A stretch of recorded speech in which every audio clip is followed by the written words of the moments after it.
जो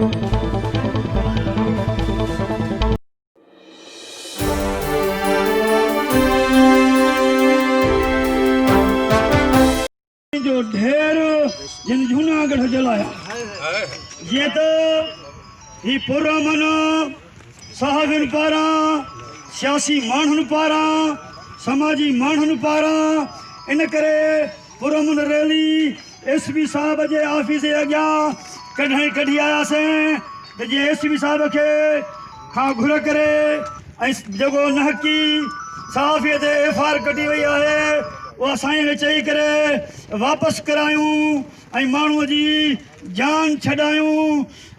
इन हवाले सां आया आहियूं। एसपी साहब असांखे यकीन ॾियारो आहे त तव्हांजो मसइलो मां हल कंदुसि।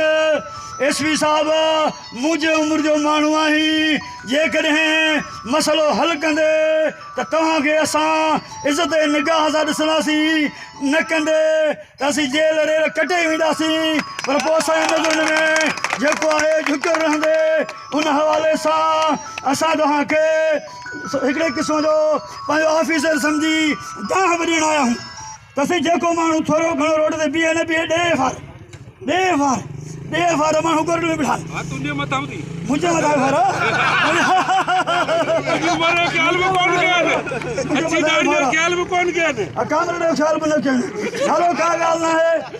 जेकॾहिं पुलिस हरू भरू एफआईआर कढे करे शौक़ु पूरो करे थी त असां बि सियासी माण्हू आहियूं ऐं पंहिंजे तरीक़े सां मुंहुं ॾेई करे कोर्ट खे कानून सां गॾूं थासीं।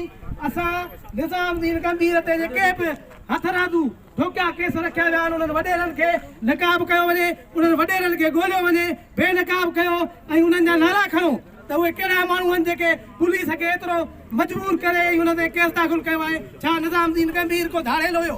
छा निज़ाम दीन गंभीर को फोरू हुयो? छा निज़ाम दीन गंभीर को लुटेरो हुयो? इन जे लाइ असां जामशोरो डिस्ट्रिक्ट प्रेस क्लब जे तरफ़ां मां इहो ऐलान थो कयां, पहिरियां बि असां ऐलान कयो आहे त जेकॾहिं कंहिं बि सहाफ़ी कलम तणीअ सां का बि नाइंसाफ़ी थींदी असांजो प्रेस क्लब ख़ामोश न वेठो आहे, न वेहंदो। अॼु जेकॾहिं मिसाल तौर असांखे थोरो लेट थी वई आहे, कुझु ॿिया बि एहतजाज हुया, हुन जे करे जेका दोस्तनि कमेटी जोड़ी आहे मूंखे ईअं नथो लॻे त उहा कमेटी इंसाफ़ कंदी। 7 ॾींहं गुज़री विया आहिनि, भाननि मां जेको लाकअप में खणी अचे जामशोरो थाणे ते लाकअप कयो आहे, एॾो वॾो हुनजो को ॾोह हो छा? मुलाक़ात ते पाबंदी वड़ी वई आहे।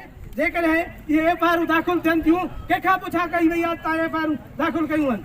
एॾा वॾा कलम तव्हां हुननि ते मरे छॾिया आहिनि। कहिड़ा उहे माण्हू सियासी आहिनि जेके उहे इन्हनि जे ओताकुनि ते वेही फ़ैसिला करे ऐं हिकिड़े कलम धननि ते तव्हां हेॾा वॾा केस दाख़िल था कयो, उन्हनि जे ज़िंदगियुनि सां खेॾियो वञे थो। असां इन्हनि लफ़्ज़नि जी पूरो मज़म्मत कयूं था ऐं मुतालबो कयां थो त तव्हां निज़ाम दीन गंभीर जी जेकी कमेटी जोड़ी आहे 3 ॾींहं तव्हांखे असां ॾियूं था। 3 ॾींहंनि जे अंदरि का बि तव्हां पेशरफ़्त न कई आहे। असां जामशोरे ज़िले खे असां ब्लॉक कंदासीं। हर जेको बि जर्नलस्ट आहे, सहाफ़ी आहे, उहो रोडनि ते हूंदो। असां थी सघे थो सुपर हाईवे ते धरणो हणूं।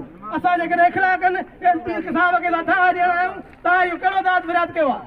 निकिरी नथा सघो 2 मिंट, तव्हां असांखे टाइम नथा ॾेई सघो। तव्हां हिन पूरे हद जा ऑफिसर आहियो, तव्हांखे हिते टाइम ॾियणु घुरिजे हा। जेकॾहिं असां 3 ॾींहंनि जो अल्टीमेटम ॾियूं था, निज़ाम दीन गंभीर जी जेकी तव्हां जोड़ियल कमेटी जेकी जोड़ी आहे, ॾिसूं था तव्हां केतिरो इंसाफ़ था कयो।